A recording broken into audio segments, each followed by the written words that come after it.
What's up, guys? This is Bobby Douglas. Welcome to another 2020 NBA Draft Prospect full game video breakdown. Today, as promised, we have Arizona point guard Nico Mannion. Nico Mannion, I currently have him as a second round pick. I do like his ability to create for others. I think he sees the floor very well. I think he's a very highly intelligent player, but overall, his shot percentages do worry me. He didn't crack 40% from the field and only shot 32% from three. I'm not sure if that was really just an adjustment to the college game or if it was something more significant than that. But regardless, I'm not sure if I can trust him to really get shots up for himself at the next level. So that's why I have him as a second rounder right now when a lot of people do have him in that first round. But overall, I do like his play style. I think he sees the floor well, as I mentioned earlier. Again, gets his teammates open and involved. So my outlook for him is probably going to be a backup point guard if I had to suggest at the NBA. And yeah, but overall, though, I am excited to watch this game.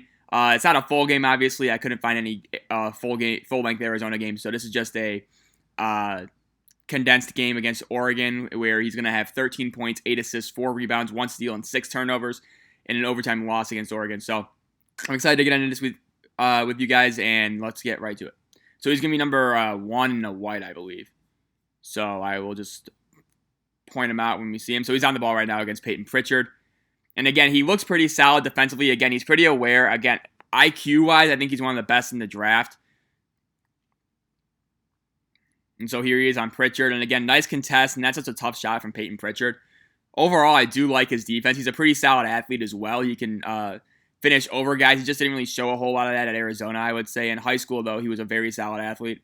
Yeah, and I'm not really sure if he can really get anywhere with his dribble. It's one of those Tyrell Terry situations, even though I do think he's a better athlete than Tyrell Terry. It's just a matter of being able to use that dribble effectively because he does have the ball on a string, and he is a pretty solid overall playmaker. It's just he needs to get to the rim a little bit more often for my liking. Tends to settle for a lot of floaters. Let's see if he hits his three. He will. And again, overall, the shot I think looks pretty good.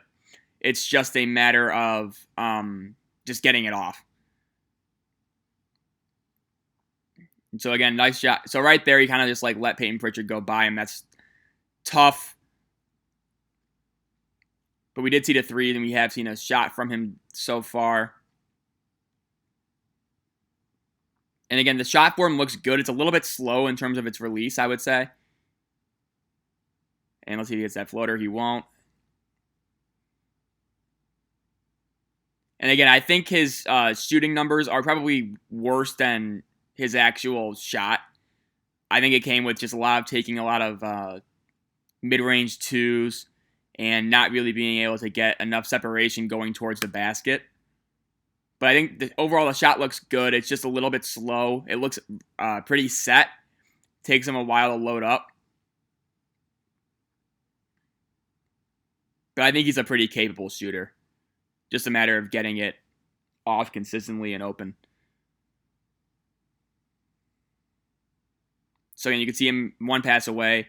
And again, nice job kind of getting cutting off that DHO.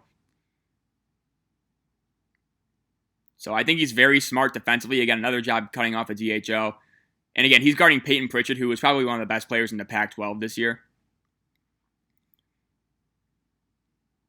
And so there's, I do think defensively he is pretty viable on guards. He's not a guy you can switch up on. But in terms of guarding the perimeter, I think he's not going to hurt your team. Probably needs to get a little bit stronger, I would say. See what he does here. Again, nice crossover. He's pretty slippery with the dribble. Nice job reading that pick and roll. A lot of his turnovers, too, will come by trying to make the home run pass. And that's something he needs to work on. He's out for a little bit right here, I want to say. I'll just make sure. Yeah, he's out for a little bit right here. I'll fast forward to 550. But a lot of his turnovers will come based on just overall making the home run play instead of playing it safe. But that's because he does see the floor so well that he kind of wants to capitalize on that. Like right there, that's a really special pass. And Nazi just couldn't finish for him. But again, you do see the vision that's pretty readily apparent, I would say, in any game you do watch from Arizona this season.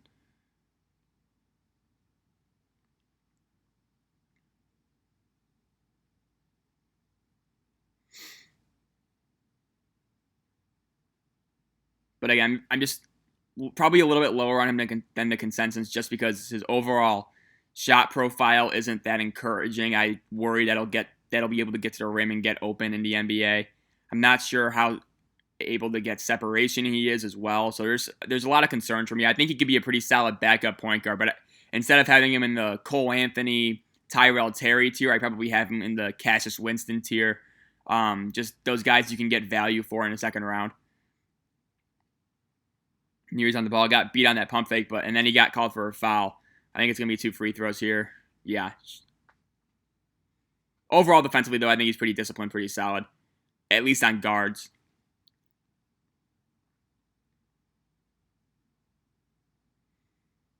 So he's going to have to stop the ball right here.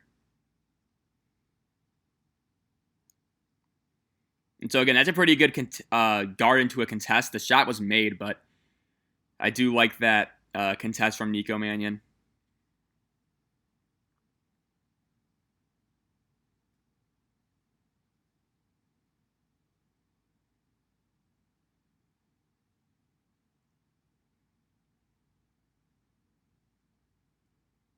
And here he is on the ball again.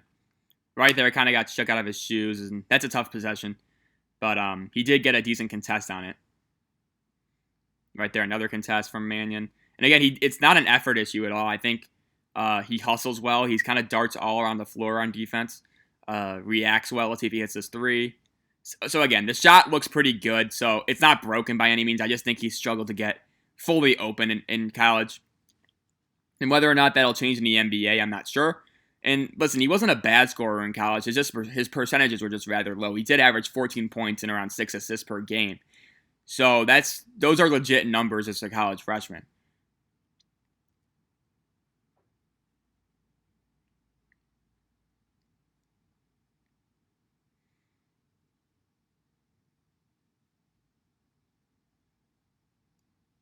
Man's not even in the frame here. Yeah, here it is.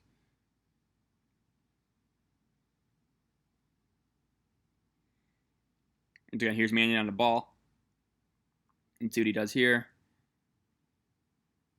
Not really looking for anything in terms of his offense right there. Here he is. So again, he's going to get that pick and roll. That's a really nice pass.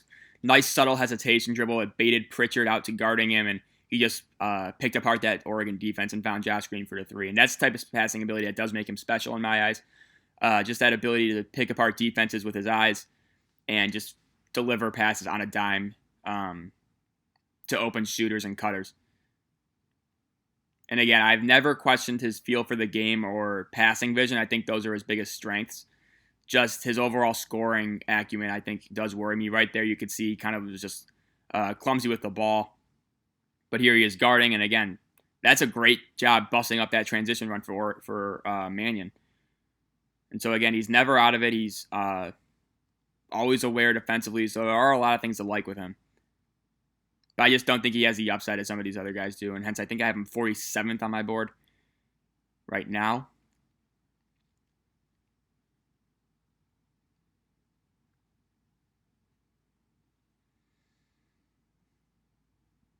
And Mannion's out for about a minute.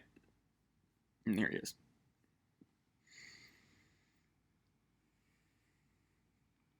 Arizona running a little weave and then back to that pick and roll with Najee.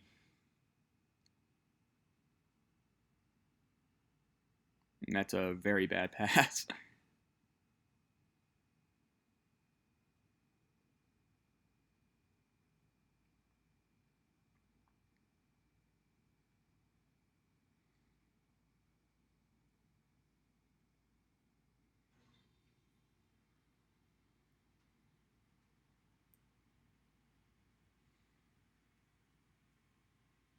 He does here.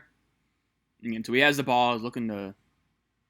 And so right there, I think he probably should be able to cover more ground with that dribble. And again, he just seems like one of those guys who needs to work insanely hard to get an open look.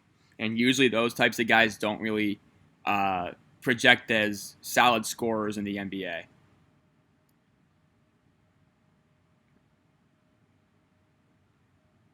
See what he does here. Again, that would have been a good pass. I like the vision, but again, it just seemed a little bit risky, and Hazard wasn't really able to catch that. And that's going to end the first half. So I'll pause the video here, get back to you guys with the second half and overtime. Remember, there's 3 videos for Nico Mannion because this game does go into overtime. But I hope you guys enjoyed this one. I will upload the second half and overtime ones as soon as this one's done uploading. And yeah, thank you guys for watching, and we will see you for the next video. Bye.